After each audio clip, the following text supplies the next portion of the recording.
Okay. Are you recording now? Shoot. Recording. Okay, so welcome everybody to our How to Build a Successful Business with Young Living Zoom call. In the Zoom call, we just kind of want to touch on things that we have found success with in doing our Young Living business, how to go about doing it, and the attitude that it takes to get there. And so it's a little bit of everything. We shall call this the hodgepodge class. But yeah, so let's get going. And we won't know who's doing which slide until we turn to that slide. This one is me. Okay.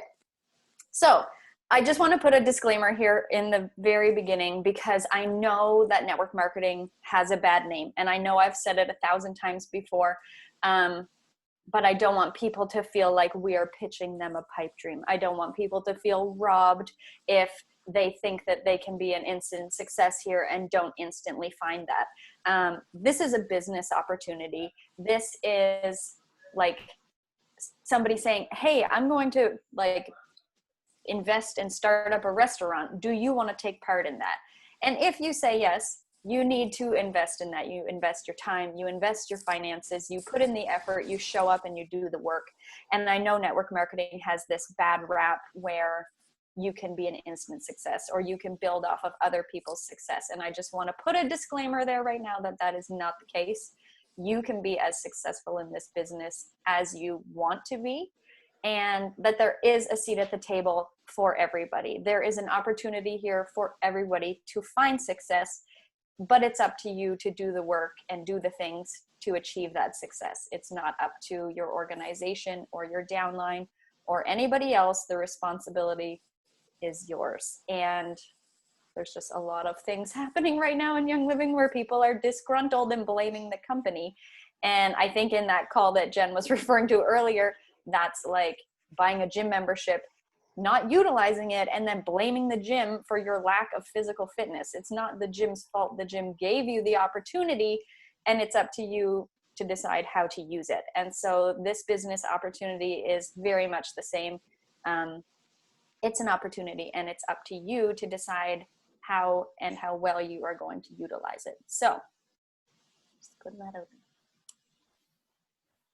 So one thing we've talked about through these classes is the importance of your why. And I know for me, every now and then I need to remind myself why it is I'm doing this, because not every day I feel like I'm bringing my A game, or not every day I feel like making those follow-up calls or sending out those messages.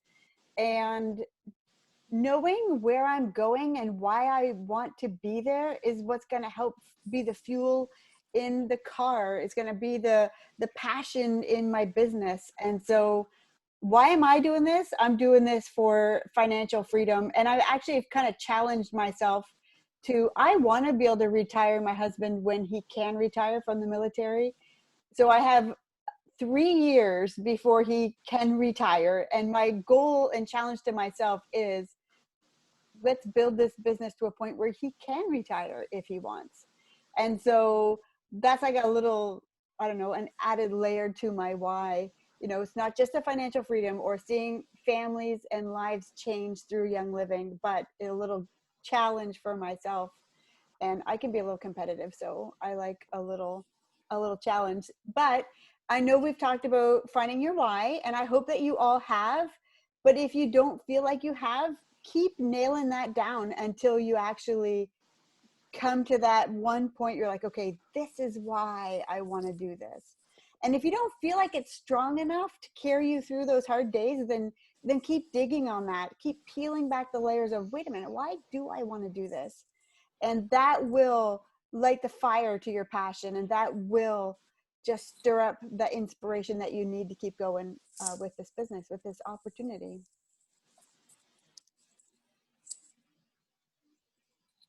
You want me to say this? We're so disorganized. This is hilarious.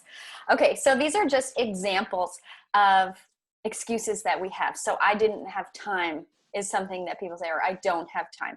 I have 5 kids. They're all in extracurriculars. We don't have time, but we make the time because our why is more important.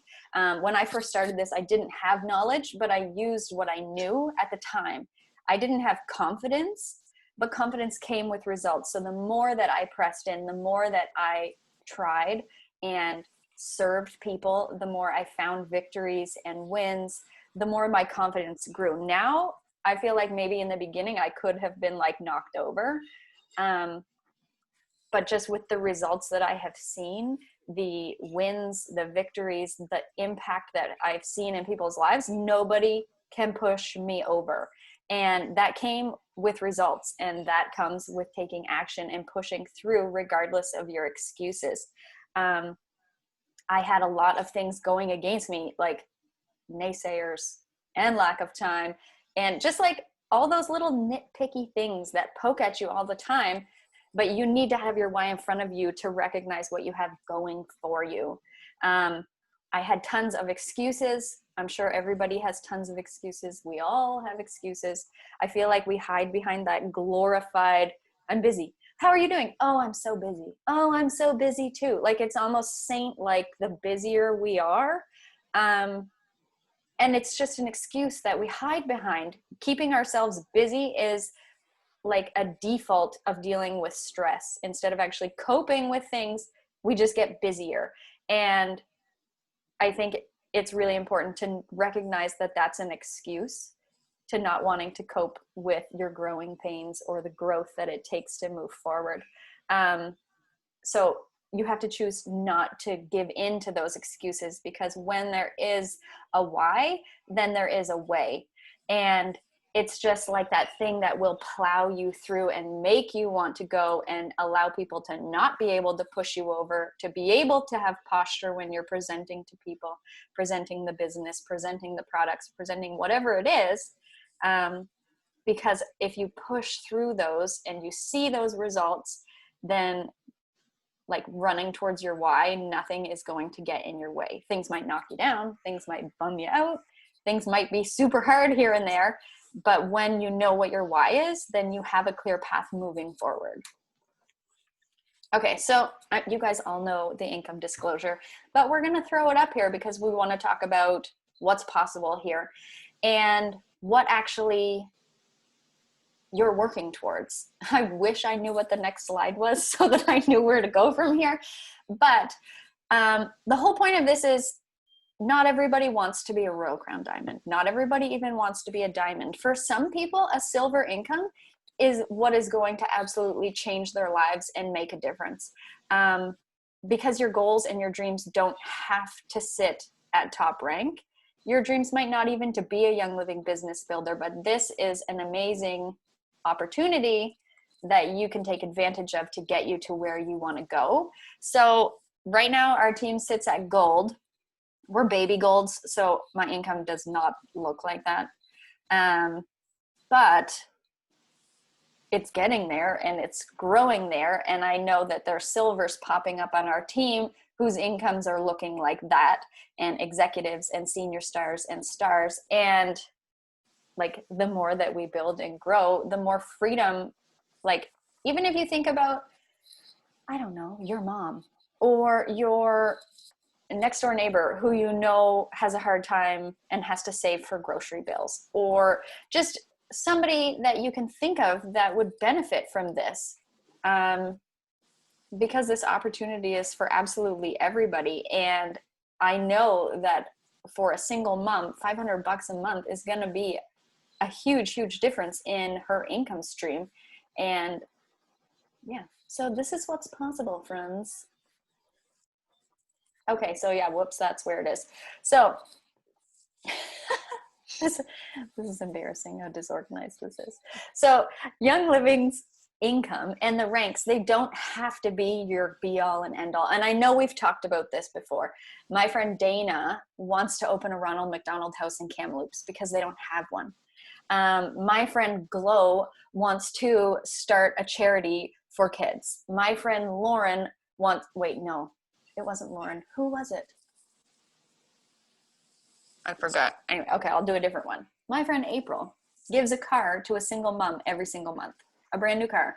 Doesn't tell them who bought it. Doesn't say anything. Just gifts them a car. And so I guess the whole point of that is that whatever your dream is, or whatever passions you have, or charities or good things that you want to do in people's lives, Young Living can be the vehicle to get you there. Like, if you want to build a Ronald McDonald House and you work at Walmart, like, what other business investment is going to give you the type of finances to be able to do something like that? And so this is just a phenomenal vehicle to find that wealth, to be able to do those things that you have on your heart. And a couple of weeks ago, Josh and I were on a bike ride, and we got talking about, I said, what is life going to look like at Royal Crown Diamond? I was like, let's just entertain this idea a little bit. And we started to kind of peel back the layers of what we wanted that to look like. And so he actually came up with a lot of things I didn't even know he was thinking about. And so he was like, yeah, okay, well, I'd like to retire. He said, I'd like to get a project car. That's not the right word for it, but something where you build this car. And he's like, and actually, you know what? I could teach, you know, boys who don't have fathers how to do mechanical work. And then that led to, you know, oh, and then what about these foster kids, or opening up a home, or, you know, just all these dreams just started kind of bubbling out when we actually started looking at what that might look like. And the exciting thing about that is we don't even necessarily, it's fun to dream, and we don't know what it's going to actually look like in 5 years, but we're willing to take this path and see where it goes and see what dreams bubble up when those things are possible. And so you may look at this and think, I don't know what my dreams are. Well, you know what? That's okay. You don't have to know right now. I'm sure April didn't know at the beginning she would be buying cars for single moms. Her sister actually pays adoption fees for families. At the beginning, I bet she didn't realize that dream was in her heart either. And so that's kind of a part of the process, and that's a fun part, is that as you go, a few more dreams will get unlocked. And so, you know, it's worth the effort. It's worth the work, and whatever you're willing to put in is what you're going to get out. And so I think it's pretty exciting. So one thing that we're going to talk about tonight, when it comes to sharing with people that we know, people we know very well, sometimes they're in our family, sometimes they're acquaintances, sometimes they're people we haven't talked to in a long time, but we want to reconnect because we feel like Young Living is going to be good for them. This is some really good practical things, and we learned this from Richard Brooke, how to be a good listener. So I actually thought I was a good listener, and then after learning what it actually means, I realized I wasn't. But it's something I'm working on. So one thing is the importance of knowing your audience. So know who it is you're talking to and what they are going to want to hear. And when you're having a conversation with someone, whether it's a prospect or just someone we're trying to love on and be a good friend to, the important thing is to listen and not be thinking in your mind what your response is going to be. Not be thinking about your grocery list or your to-do list or what you might wear to the party next week. It's really important to practice listening, like really engaging in their conversation. And for me, that felt a little scary at first because I tend to not be somebody who's like really great at a response right away. Like I'm a bit of a slow cooker. And so sometimes it takes me a while to come up with my response. And so listening intently without calculating my response in the moment was actually a little intimidating, but I realized I need to trust myself that I will have the right response because I've listened well. And so that was a growth moment for me when I realized that. And so just listening to what they're saying will actually show us what they need. And so when we're sharing with people, they don't want to know what we need. They know what they need, and we need to show them the solutions for what they need. And so we all know that Young Living has met lots of our needs, and we know Young Living can meet other people's needs. So it's important that we're listening to what their needs are. And when that comes to the different personalities, how to appeal to each motivating angle. So maybe Hannah can touch on that part, because there are the 4 different personalities all want to hear something a little bit differently. Sure. Okay. So I actually have really just kind of been honing in on this lately, because I'd never thought of it before. It was never presented to me as something that I should do. And so it's really important, which goes in line with being a good listener, is knowing who you're speaking to, like know your audience, and what their color personality is. Like they don't have to have taken the test or anything, but just as like a general human, you can assess these things. And so the 4 color personalities, so yellow is motivated by people and service. Blue is motivated by fun and excitement. Green is motivated by like stats, numbers, facts, science. And red is motivated by like goals and drive and ambition. And so when you're actually speaking and having conversations with people, it's really important to make sure that you are appealing and speaking in a way that they're actually going to listen. And so not that they're going to listen, that they're going to like resonate with you. So if someone is sharing with you and you're being a good listener and they're talking about how, they're having a hard time because they can't sleep at night or something, and they really need a good night's sleep because I don't know what their motivating factor is. Maybe they have to get up and teach early in the morning or something like that. And then you come at them explaining how lavender has this chemical constituent and this chemical constituent that will help, enact this melatonin and blah, blah, blah. When that person is completely like yellow and they have no sweet clue what that means and they really don't care, it's not going to even resonate with them. It's like talking to a wall. Whereas if you're like, oh my gosh, this is totally going to chill you out so you can feel rested and cozy, and then tomorrow you'll be able to teach and serve those kids so much better. Or like if somebody is green, you would go and share all those facts and that science or whatever. If somebody's blue, they don't want to hear any of that. You're just going to be like, shove this stuff on your feet. You're going to have a good night's sleep. I swear. Tell me what your dreams were like the next day. And like just learning how to actually speak to each personality type so that they can actually hear you. I think I was sharing this with Shirley and Marie the other day, that I was listening to this podcast and this girl was talking about one of her members, and she was like, well, I reached out to like 600 people this month and only 10 people said yes, and I feel so discouraged and I don't understand what's wrong. And she was like, what the heck? That's heaps of people and a lot of no's, so what did you even say? And she was like, oh, well, I told them, that I'm in the best shape of my life and I feel so great at 65, and it's so nice to have the freedom to travel with my grandkids now, and since I'm working from home. And she was like, okay, a 20-year-old is not going to care that a 65-year-old is in the best shape of her life. That means nothing to her. Or someone that likes to stay at home, they don't care that you're traveling with your grandson. That means nothing to them. So it's really important to know who you're speaking to and what's going to resonate with them. And so you can't just send blanket invites to people. They need to be personalized. They need to be specific to those people and their needs, because otherwise they're not going to hear you, or you're just going to get all kinds of no's. So just making sure that you're actually resonating with those particular people. Don't just send a blanket invite to everybody, because everybody is far from the same. I don't know if you want to talk about being a good human. So, and when it comes to listening, and everybody's going to have a different response. Some people are ready now. Some people need to think about it. Some people are going to say no. And it's important to respect their no. It's important to honor and respect people. And it's important to treat people the way we would want to be treated. How would we want someone to treat us if we said no to something we didn't feel was right for us at the time? And so there's huge value in it's like guarding the relationship by respecting and honoring the people. Some people will say yes, and that's amazing and exciting, but some people aren't ready yet, and we have to respect even when they say no. Is this me? You? I'll do this. So we've been talking about knowing our why and sharing our story.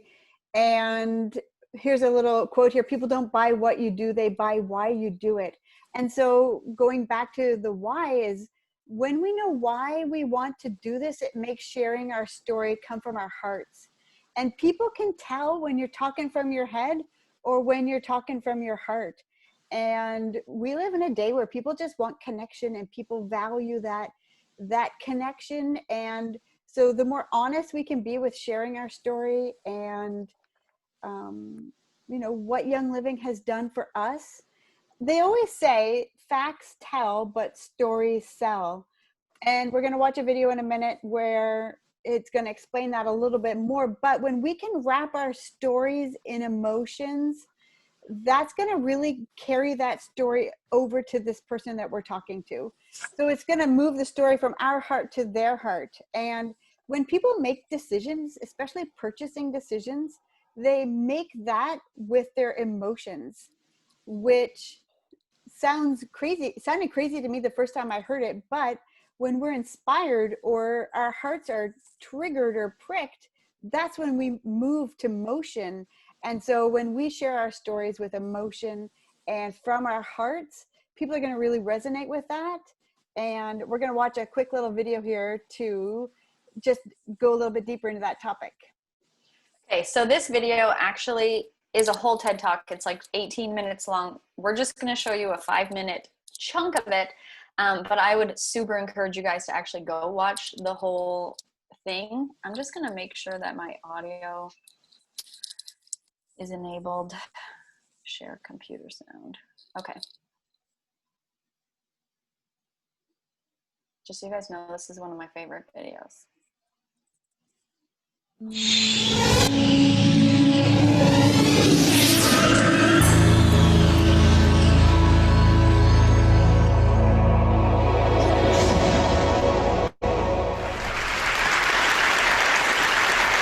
I call it the golden circle.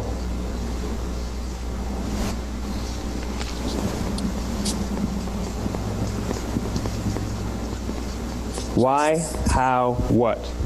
This little idea explains why some organizations and some leaders are able to inspire where others aren't. Let me define the terms really quickly. Every single person, every single organization on the planet knows what they do 100%. Some know how they do it, whether you call it your differentiating value proposition or your proprietary process or your USP. But very, very few people or organizations know why they do what they do. And by why, I don't mean to make a profit. That's a result. It's always a result. By why, I mean what's your purpose? What's your cause? What's your belief? Why does your organization exist? Why do you get out of bed in the morning? And why should anyone care? Well, as a result, the way we think, the way we act, the way we communicate is from the outside in. It's obvious. We go from the clearest thing to the fuzziest thing. But the inspired leaders and the inspired organizations, regardless of their size, regardless of their industry, all think, act, and communicate from the inside out. Let me give you an example. I use Apple because they're easy to understand and everybody gets it. If Apple were like everyone else, a marketing message from them might sound like this. We make great computers. They're beautifully designed, simple to use, and user-friendly. Want to buy one? Meh.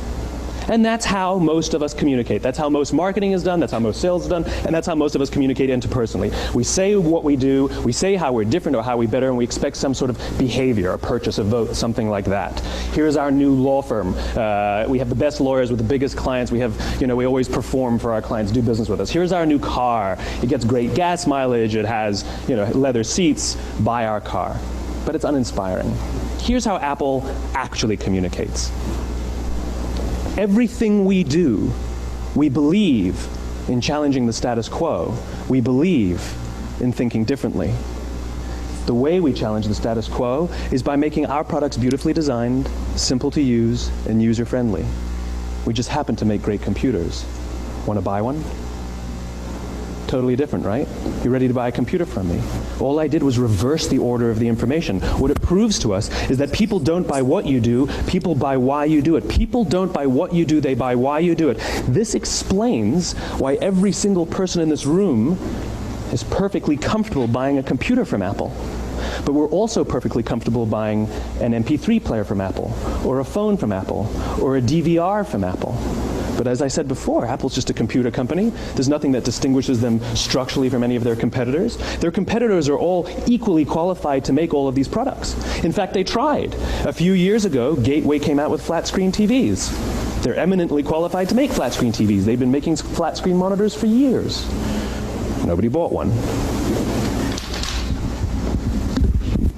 And Dell came out with MP3 players and PDAs. And they make great quality products, and they can make perfectly well-designed products, and nobody bought one. In fact, talking about it now, we can't even imagine buying an MP3 player from Dell. Why would you buy an MP3 player from a computer company? But we do it every day. People don't buy what you do, they buy why you do it. When we communicate from the outside in, yes, people can understand vast amounts of complicated information like features and benefits and facts and figures. It just doesn't drive behavior. When we communicate from the inside out, we're talking directly to the part of the brain that controls behavior, and then we allow people to rationalize it with the tangible things we say and do. This is where gut decisions come from. You know, sometimes you can give somebody all the facts and your figures, and they say, I know what all the facts and details say, but it just doesn't feel right. Why would we use that verb? It doesn't feel right. Because the part of the brain that controls decision-making doesn't control language. And the best we can muster up is, I don't know, it just doesn't feel right. Or sometimes you say you're leading with your heart, or you're leading with your soul. Well, I hate to break it to you, those aren't other body parts controlling your behavior. It's all happening here in your limbic brain, the part of the brain that controls decision-making and not language. But if you don't know why you do what you do, and people respond to why you do what you do, then how will you ever get people to vote for you or buy something from you, or more importantly, be loyal? Okay, so that's the shortened version. The 18-minute version I would highly recommend that you guys watch because it's so impactful. Uh-oh, I feel like ASOS.com. another YouTube video is going to start, sorry. There.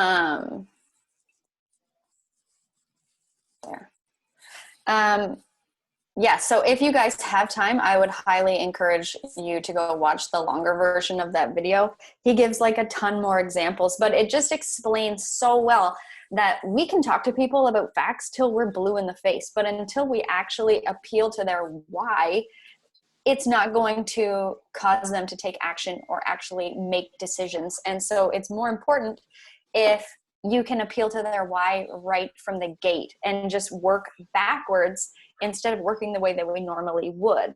So we talk about facts, we talk about how to use stuff, and then we talk about the results or the pain points that we have found results for. Whereas if we start with those and then work our way backwards, it's much more effective. So I would just encourage you guys to watch that video because it's super, super good. Uh-oh. There, okay. Do you want me to talk about this, Becca, or you? No, I will, yep. So I actually can't wait to go back and watch that video. That was really good. And it's funny how, you know, when he first asked the first time, do you want to buy a computer? You're like, oh, no, not really. Second time, you're like, oh, yeah, absolutely. So neat. So with Young Living here, the best way for people to get started, and the way most of us got started, was with the starter kit. And this kit is put together because these are the top 10 most popular oils for everyday use. And so most people have a need that will be met with this starter kit. And one oil might not be what changes someone's life, but it's maybe something else that they get from Young Living or from the community. But this is a starter kit. This is where their journey starts. And you know, there's so many great oils to explore and to use. And this is a great way to just fall in love with Young Living and everything that this company has to offer through this starter kit. And it really is the best bang for their buck when somebody is getting started. Okay, so the next, whoa, getting out of hand. The next thing that I always recommend to people is, like, yes, you start with your starter kit, or you start with whatever oils you had a need for because I was a good listener and helped find results to your problems or whatever. But because that this is a whole encompassing lifestyle, what I always recommend to people is after they get started with oils to swap out some of their products for thieves products, just getting the chemicals out of their homes, starting to actually clean out their, like, environment. And then the next month to start replacing it with Ningxia or supplements, just to be able to replace and replenish your body with the things that the toxic environment was robbing you of. And so when I get people started, I always recommend those things. So we're going to start with your starter kit, or like whatever it is that you need to start with at the time. I usually recommend the starter kit just because I feel like there's just so many things in there that can equip you for all the things.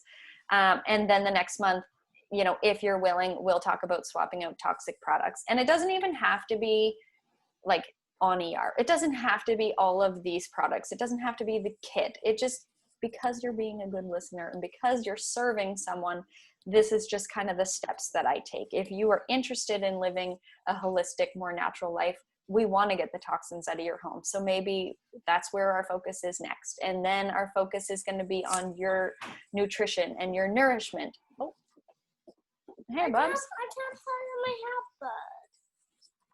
Let me cut the shuttle. Oh, shoot. Go ask Daddy for one. And yeah, so if you can follow those steps, it's just kind of like this whole encompassing wellness thing to support people on. So those are kind of the steps that I take. I do not push people or bully people. I always sign people up on ER right out the gate, just because you can get free stuff. If you get a starter kit that's 100 PV, that's going to be a free oil. So I'm always like, let's sign you up in ER. You're going to get a free oil, and then it's free to cancel and rejoin whenever you want. So next month, if you don't want anything else, I'll cancel it for you. I will help you do that. I don't make it like, because I remember once I signed up for, I'm just going to say Beachbody. And I was on like that system where I had to get those like protein shakes every single month. And I was like, what the heck? I did not sign up for this. Like, I wanted the workout DVD and the little tin cups to put my food in. And then I was on like this auto ship, and it really pissed me off. And so I always tell people, like, I am literally just putting you on this so that you can get free things. And then if you're not comfortable staying there, I will cancel it. Like, don't feel like you need to stay on this. I always let people know that there is an out, that it's no big deal, that I will do it for them if they want. Because I know that I personally did not like that feeling of being like locked into something. And then I couldn't even contact my enroller person to cancel it for me. I had to contact the company and do it myself, which made it even worse, because I was like, I don't have a connection with this company. I have a connection with you. So this is not cool. So I always just let people know, like, there's an out here. You're not sucked into anything here. There's no obligations here. But this is just like what I lay out as a recommendation if they are looking for this type of lifestyle. Oh gosh, that covers up the words. There. So one of the key things about building a business is classes, Essential Oils 101. And couple key things when it comes to doing classes is keep it simple. Now, I know when I first started, I made that mistake and I overcomplicated things. I was bringing too many books and too many resources to the classes. People weren't looking at them, and it was a lot of effort preparing and then taking everything home as well. So one key thing is just keep it simple and keep it fun. So I always recommend using a script at a class. And at the beginning, I thought, that wasn't a positive thing. I didn't feel like, I needed to have a script, or it looked bad that I needed to read what was on the page in front of me. But I realized that's not the perspective I should have on that. The purpose of a script is so everybody at a 101 is learning the right information, and everyone's learning the same information. And when I'm teaching a class, I want somebody else to say, hey, that looks really easy. Actually, I could do that, or I want someone to say, wow, I could actually do that better than she's doing it. And so actually the script isn't about the person teaching the class. It's about the people there at the class. And so it's important how you present yourself in a class. It's important to know who you're talking to. And one key thing to kind of closing down a class and hearing what people's responses are is not to prejudge the people in your class or who you're sharing with. We may think in our mind like, oh, I don't think anybody here is going to get a kit tonight, or I don't, I don't know if anybody can afford a kid or if they're going to want to go on ER. It's really actually not up to us, and it's not our decision. We actually we don't know people's situations as well as we maybe think that we do. And so it's best to not judge the people in your class. It's best to just present the information and leave the decision up to them. One thing I learned, I used to work in chiropractors' offices, and I would do, the office managing. And one thing I learned was, if I start to feel awkward or make the money numbers seem like a big deal or seem like, oh my goodness, they're not going to like this, well, then they're not going to like this. And so I've realized, don't make the price of the starter kit awkward, or they're going to feel like it's awkward.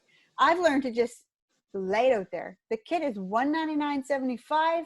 This is what you get. And then you leave the decision up to them. And it's important to not be emotionally attached to the outcome. So if someone says no, they're not saying no to you. They're not rejecting you. They're just saying not yet, not right now. And so that's one thing I've also had to learn is don't be emotionally attached, because that can hurt our feelings. That can discourage us. That can make us feel rejected.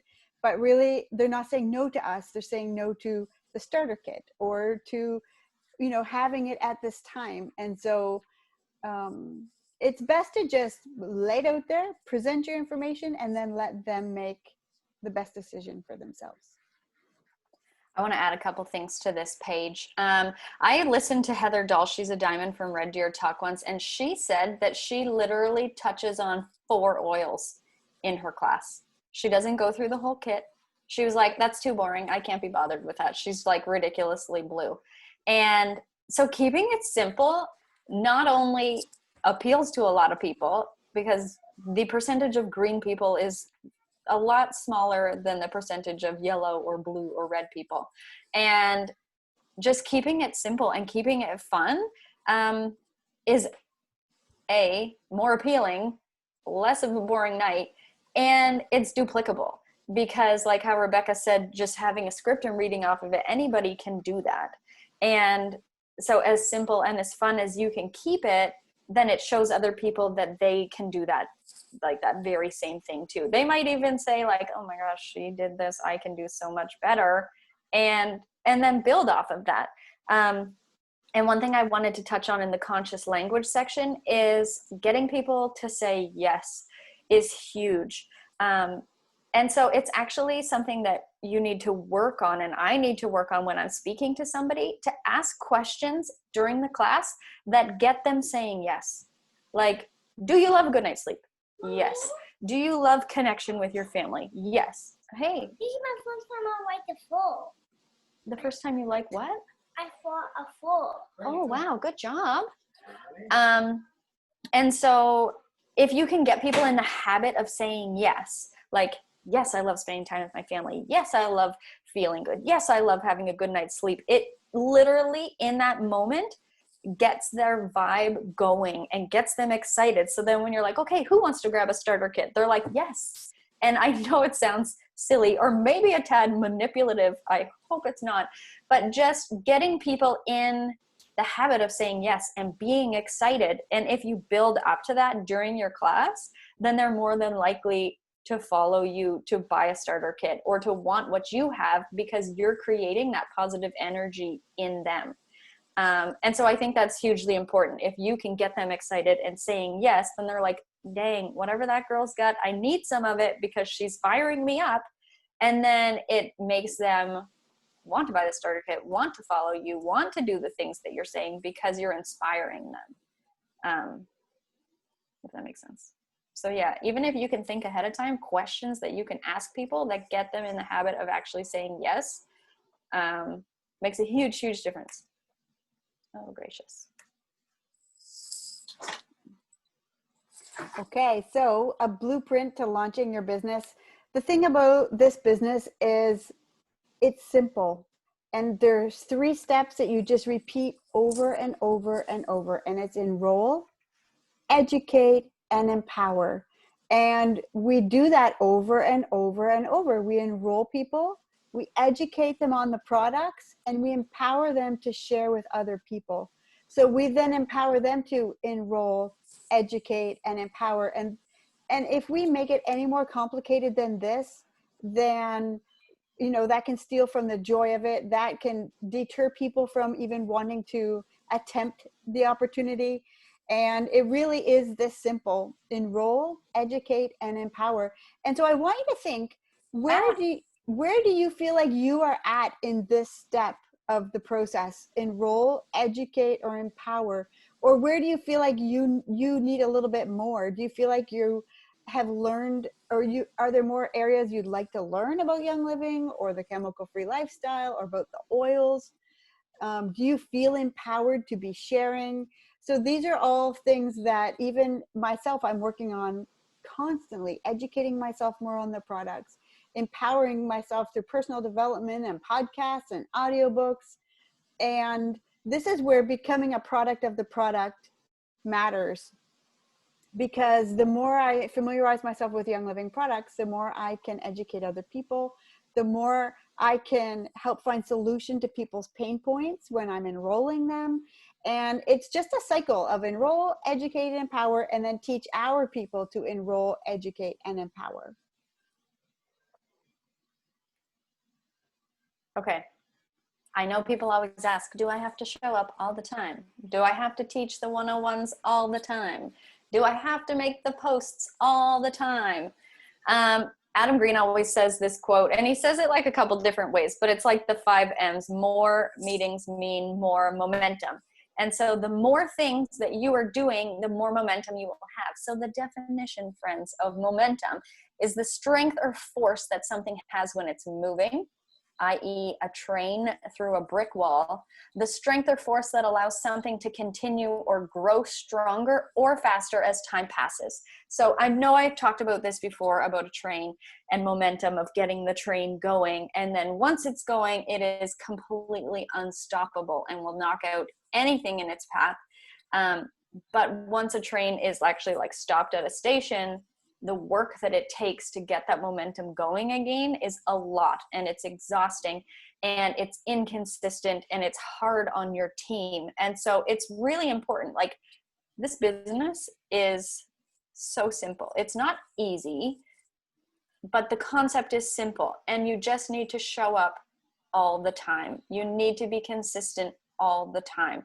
I'm not saying you have to teach 101s 3 times a week. You can if you want to, but whatever your deal is, however you feel that you are impacting people or growing this business or sharing with others, it is so important to do that consistently and to show up every single day, because that momentum is only going to grow and grow and grow and pick up speed. And then that's when it's like, bang, let's go, friends. So yeah, just don't stop.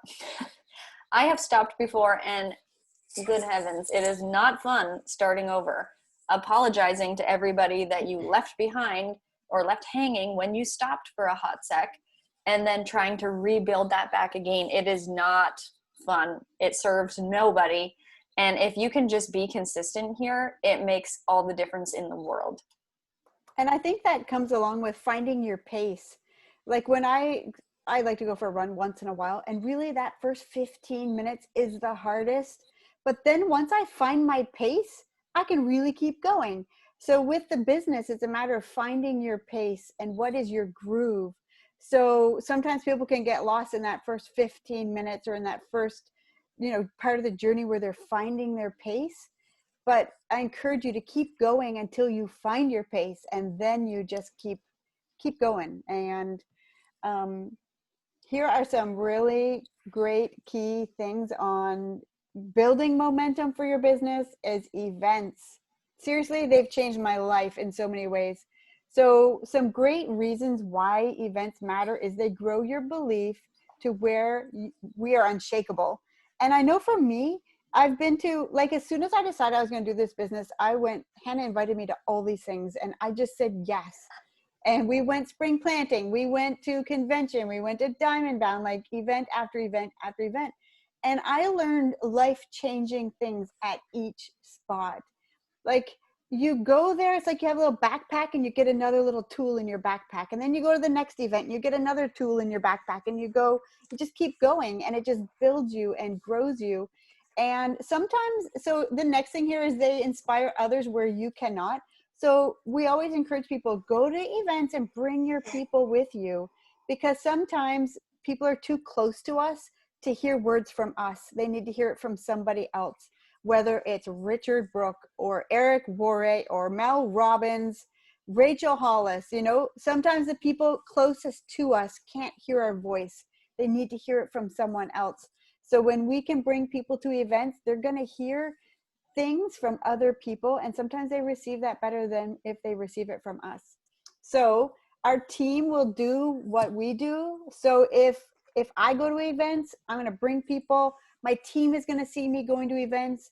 If you go to events, bring your team with you. People are going to do what they see you do when it comes to what products you're using, or what events you're going to, or what are your income producing activities that you do.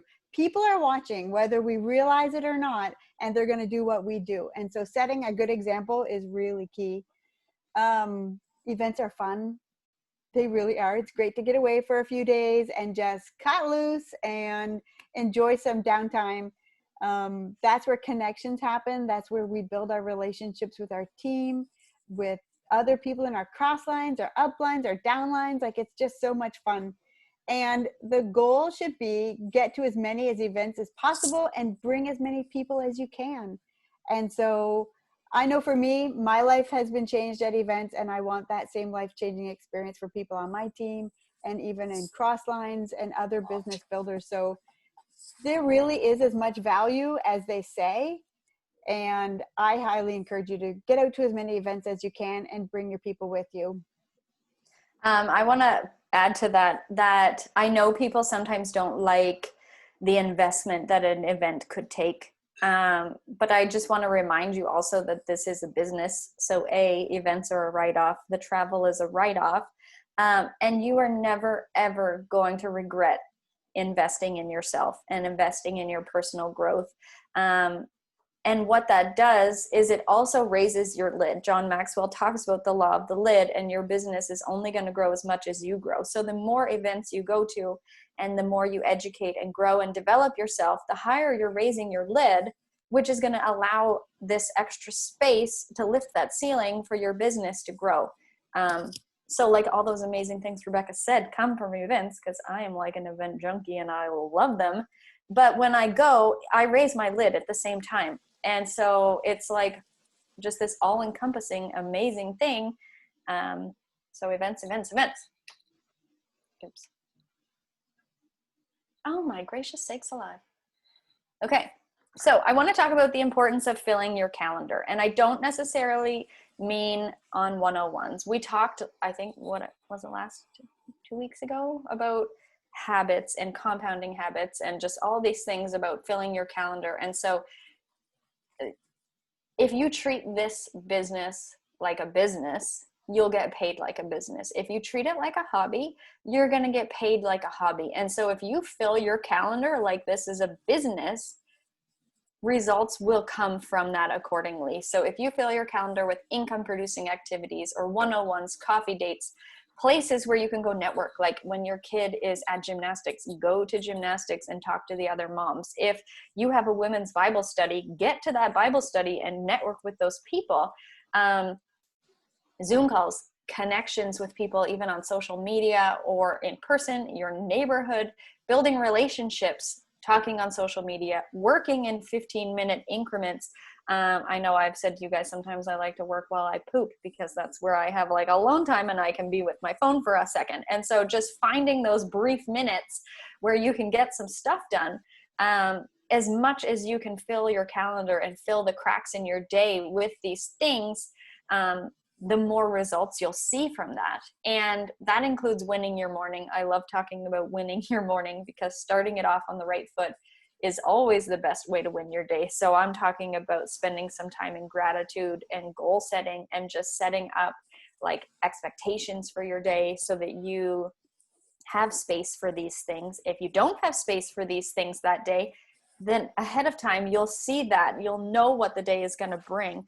I think it was Brendan Burchard who said every morning when he's in the shower, he thinks about what's going to happen that day, the obstacles he's going to come at, the meetings, phone calls, just all the things ahead of time, so that he can think forward like, okay, this is the way that I need to present myself today to meet all of these things and to accomplish all these things. And so even just having the foresight to like look at your schedule that morning so that you know where you can fill in the gaps or know that you can't fill in the gaps that day, just to help create some balance so you don't feel overwhelmed.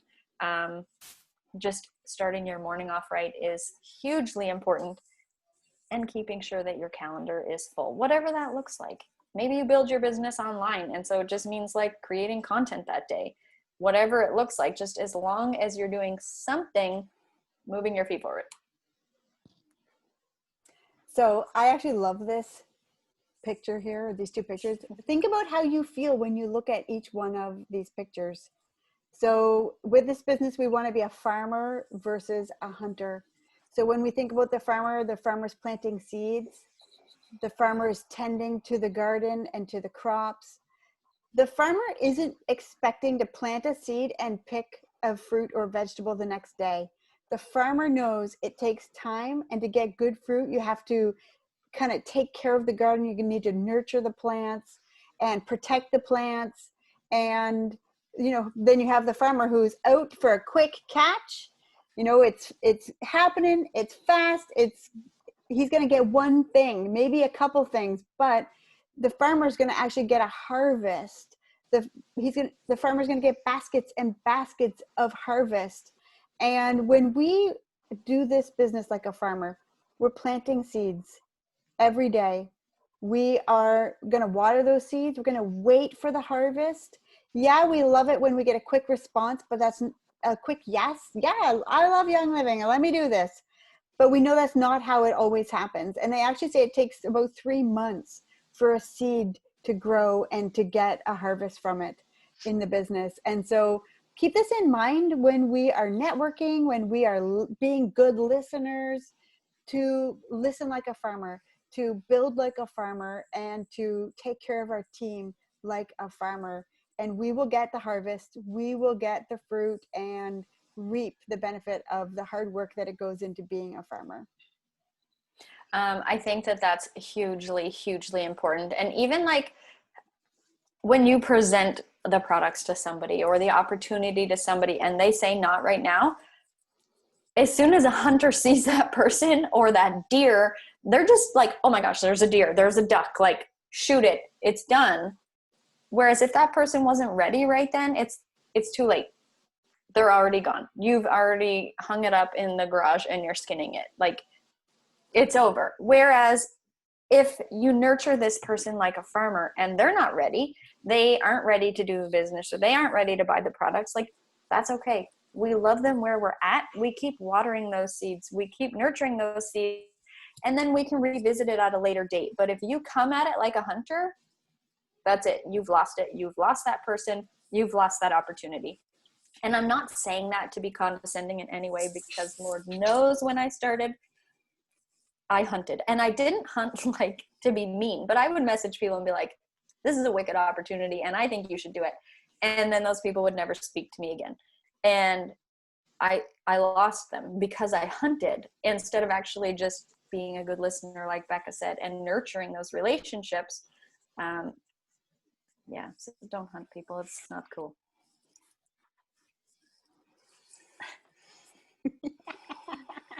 This is my favorite slide. Okay, so none of what we are saying to you guys matters.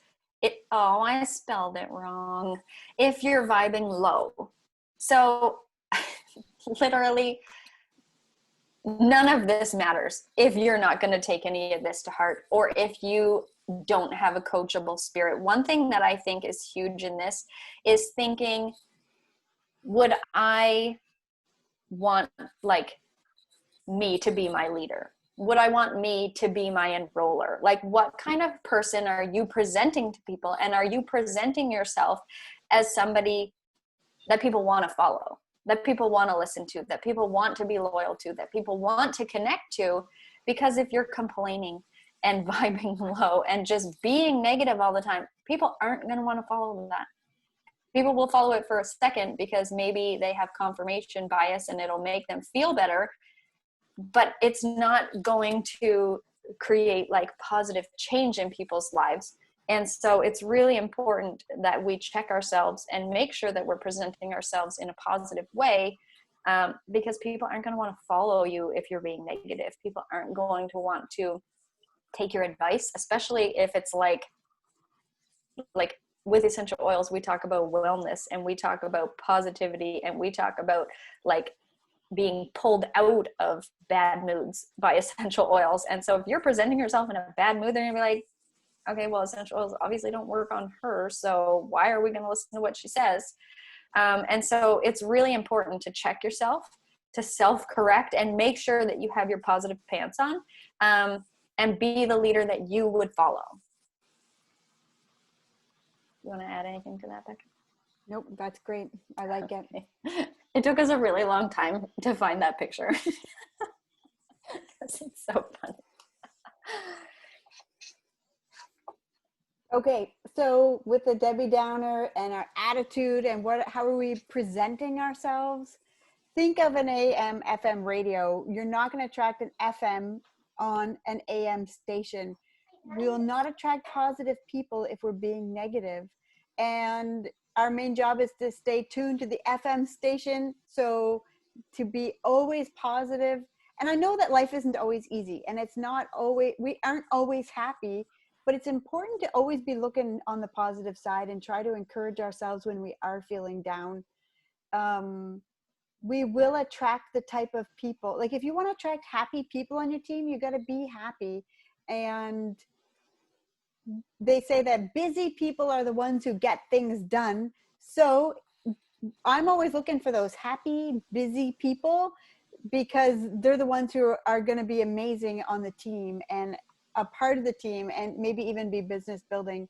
So they say it's, you know, and we all know this, it's really easy to sometimes just get down or look at the negative side of things, but that's the easy thing to do. It takes a little bit more strength and character to find the positive things that we can focus on or we can be grateful for. And it takes a little bit more strength to be the one who can push through those times when we aren't feeling very positive, to find the joy and find those moments where we can shift from the negative space to the positive space.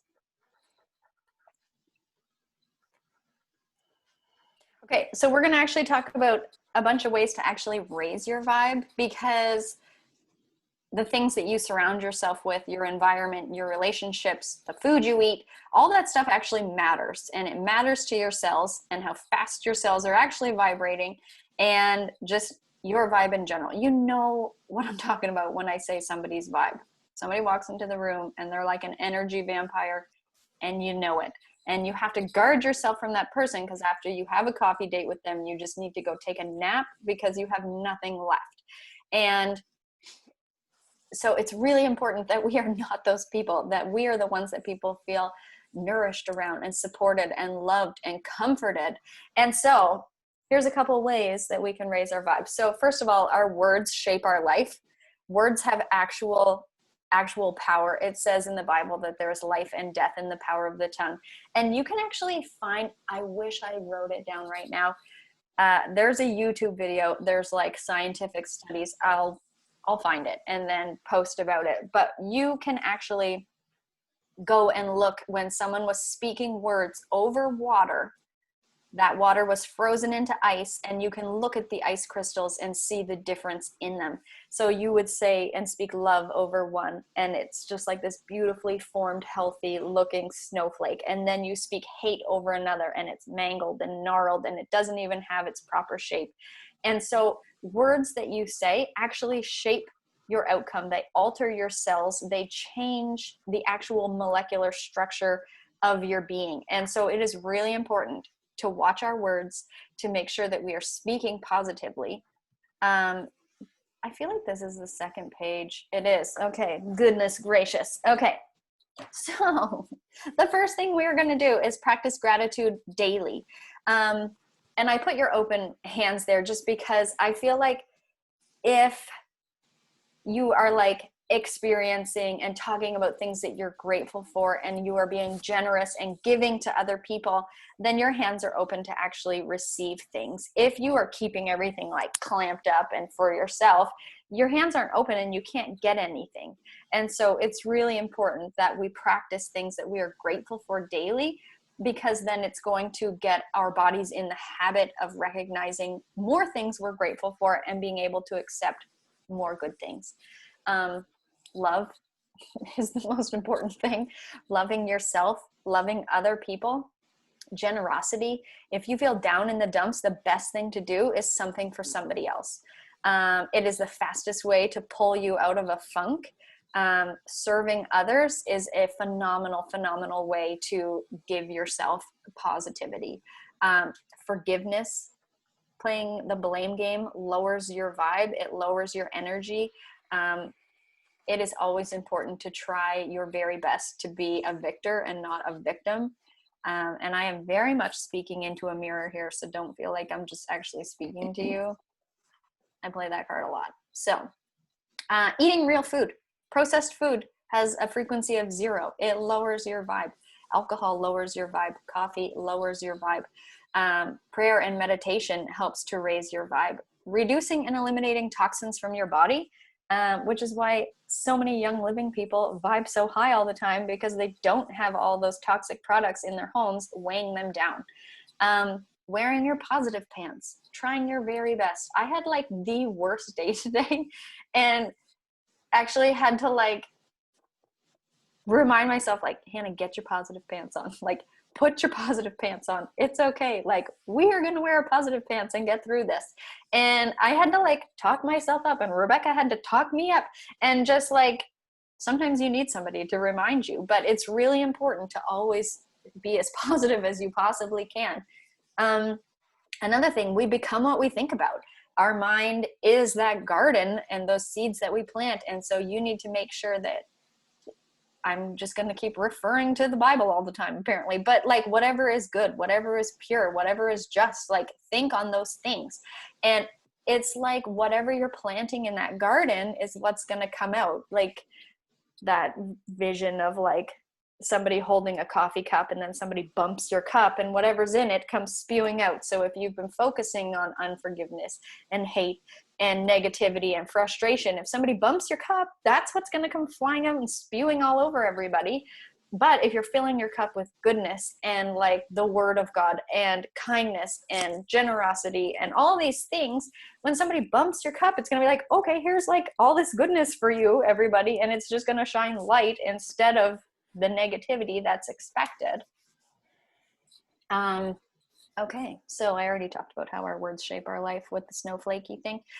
So you guys are amazing. Every single solitary one of you is amazing. You were made on purpose, for a purpose, with a purpose, and you need to start acting like it. I need to start acting like it. Feelings of self-doubt and comparison and unworthiness all lower our vibes. But you are you, and that is your power. Nobody else is you. Nobody else can do the things that you do. Nobody can say the things that you say. Your gifts and your dreams and your stories matter, and they matter to people now. And this very minute, people are waiting to hear from you. People are waiting to hear about the products that you have that can help them. People are waiting to hear about the financial opportunity that they need. Richard Brooke always says, yeah, everybody can use oils. He was like, everybody needs money. And so sometimes it's important to not even lead with the products. Sometimes people actually just straight up need the money.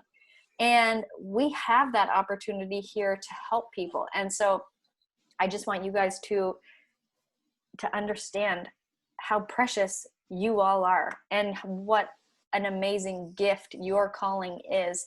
And don't let unworthiness or comparison talk you out of those things, because people need them and people are waiting for them, and it needs to come from you. I think it's important to surround yourself with people who want to see you rise. Jim Rohn said that you are the sum of the 5 people that you spend the most time with. And so it is really important to just take note of that. take assessment of that and see who you're actually spending time with, and if they are pulling you up or pulling you down. And I know that it's painful, but sometimes we need to weed that garden.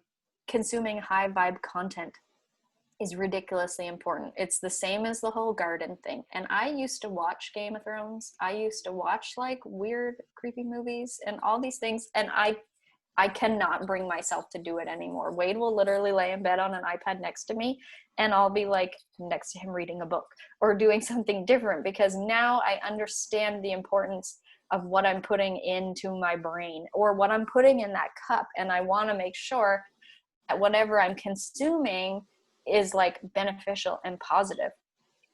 Growing and developing yourself every single day is a great way to raise your vibe. So listening to podcasts, reading books, plugging into Zoom calls or meetings, or just studying in any way that you can better yourself is going to raise your vibe. Getting in touch with nature is huge. It's like the earth is the charger and we are the battery. And so whenever you feel low or stressed out, if you can get barefoot on the ground or spend some time in nature, and actually rebuild that connection with your primal self, with the Lord, just being in that space helps raise your vibe and calm you down like you wouldn't believe. Sometimes I literally am like, I just need to go get barefoot in the grass. I just need to go be outside for a second. I just need to go watch the wind like blowing the grass, because it's such a calming thing. And so it actually helps remove a lot of that stress that's lowering your vibe. And so if you can get in touch with nature and just have some peace for a second, that's going to help raise your vibe too.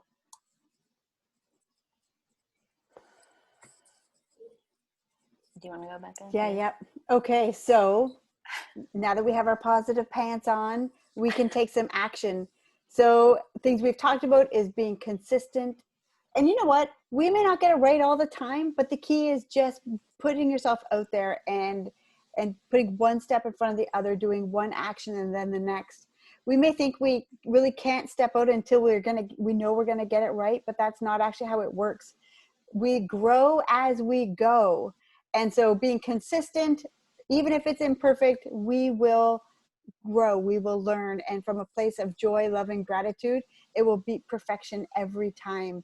And so just a reminder, we don't have to get it right. We're not going to get it right all the time. The key is being consistent and putting ourselves out there. Okay. Oh gosh.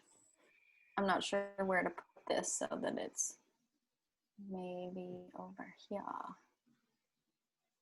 Okay. So what if I told you that you had to teach 600 101s to get to Royal Crown Diamond? How many classes would you do a week? How fast would you take to get there? I think it's important that we don't measure this journey by time.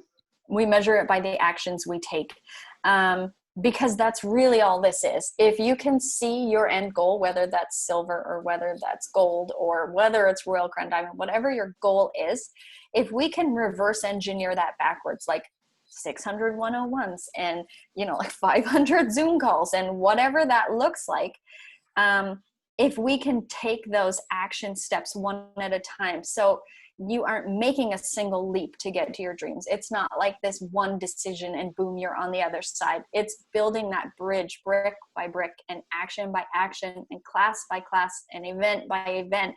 And so then you get closer to the other side with each brick you lay. And so I know that a lot of the things that we've said are like, this actually used to annoy me. So I apologize if I'm annoying anybody.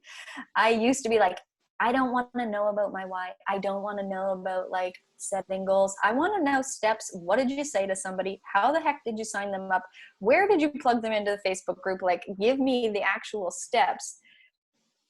And we will, and we can talk about that. But it's so important to understand that consistency is so important, and just taking those steps day by day by day by day by day by day that are going to get you to your goal. And that's what's important here, the consistency, the making sure that you have a clear vision of where you're going, the stepping of taking action and personal development and action and personal development, moving forward step by step is slowly going to get you there. And I know sometimes it seems tedious, and I know sometimes it seems like oh my gosh, like when am I going to get there?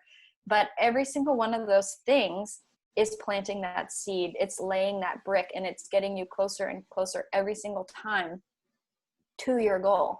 And even working through personal growth things are laying those bricks. So like, oh my gosh, I don't want to share with that person.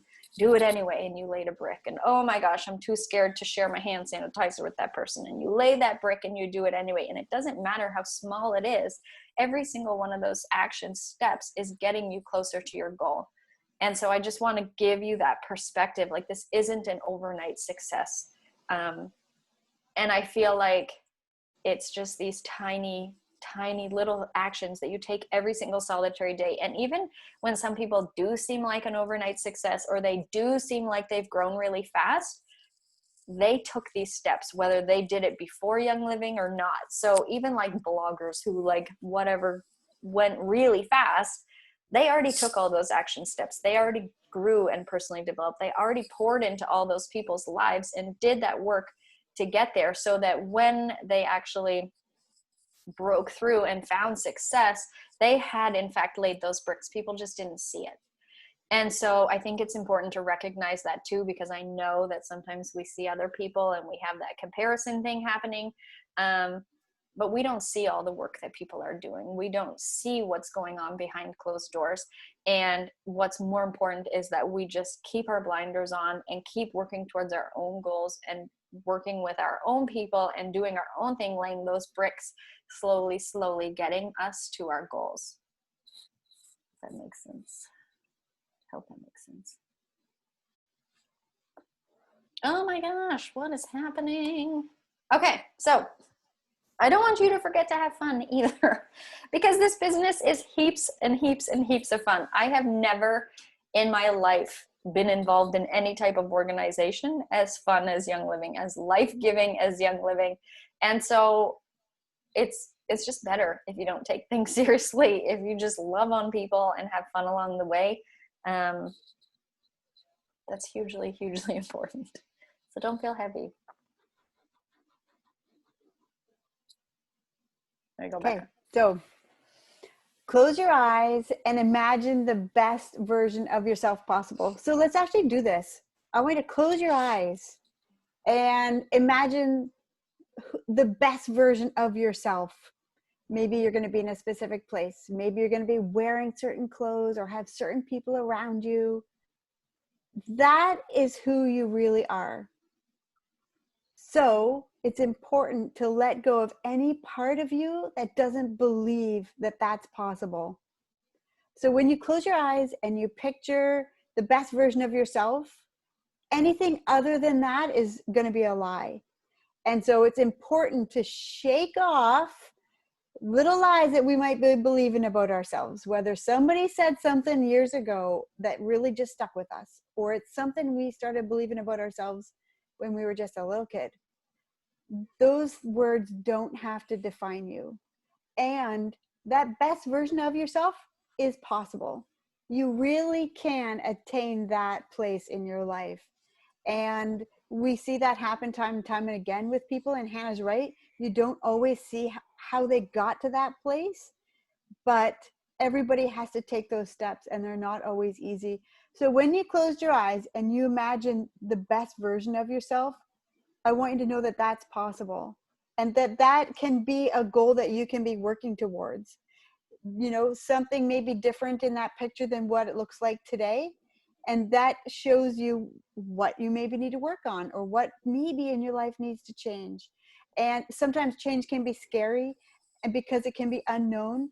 But like we talk about with our comfort zones, it's important to push ourselves outside of our comfort zones and grow. John Maxwell says everything you still want in life is actually outside of your comfort zone. Otherwise, you'd already have it. And so if you see a picture of yourself and it's not necessarily what you see right now, there's a really good chance that's actually outside of your comfort zone. And so we need to every day keep pushing ourselves and growing ourselves and striving to be the best version of ourselves we can be every day, and just building on that one day after the next.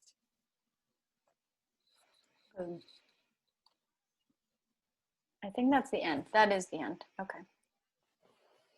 I'm going to stop screen sharing. Okay, so thank you everybody for joining us. I really want to open this up for questions because when I first started, I really did want meat and like, give me the results and give me the actual steps and tips. So I just want to give you the opportunity, if you actually have specific questions in regards to how to build your Young Living business, we would love to chat about it. Yeah, but I feel like what we talked about is so crucial and so important. I just know when I was first starting that I like wanted to run and I wanted to sink my teeth into stuff. So when people talked about personal development, I wasn't necessarily in the right place to hear it. So I just want to offer, if people have questions and stuff too, like we would love to actually answer some meat or whatever, if anybody has anything. Or are we good?